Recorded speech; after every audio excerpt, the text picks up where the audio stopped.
how do we place fractions on the number line. So in chapter 3, we learned about integers and making sure we get more familiar with the number line and how it's broken down. But now we're going to break it down even further and add fractions into this. And so we can have fractions that are integers, meaning we can have positive and negative fractions. So they can be anywhere on the number line in either direction from 0. So I have a couple examples here. Negative 1 3/4, 5/8, and negative 2/5. So we'll start with our positive one because this is a little bit easier to grasp. So our positive, we know any positive number is going to be to the right of the 0. But are we all the way to 1? No, because 1 would be 8/8. So what we have to do is take this part right here. So remember, the denominator represents how many parts total. And we need to turn this into 8 parts. 1, 2, 3, 4, 5, 6, 7.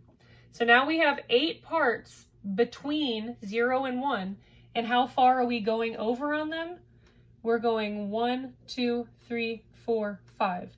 So right here would be 5/8.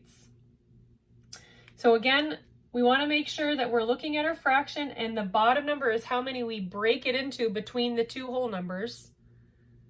And the top number is how far we're going in that direction after we break it down. So now we've got a couple negative fractions.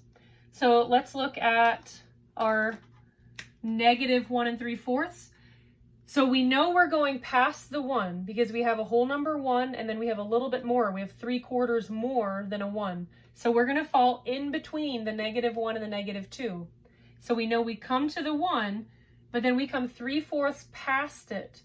So the 4 tells us to go ahead and break it into 4 parts. So we got 1, 2, 3, 4.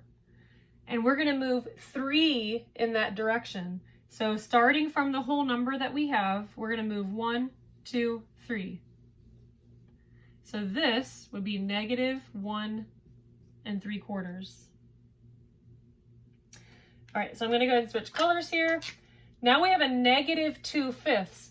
Because it doesn't have a whole number in front of it, we know it's going to be between the 0 and the negative 1. It's going to be somewhere in this range right here. So a negative 2/5. The 5 says how many we're going to divide it into. So 1, 2, 3, 4. And the 2 says how far we're going in that direction after we break it up. So starting from 0, we go 1, 2. So this would be our negative 2/5. So after we understand how to graph these, the next thing we want to do is learn how to compare them. And we remember that anything that's greater than another number is always to the right of the number. So a negative 2/5 is greater than a negative 1 3/4 because on the number line, it's to the right of it.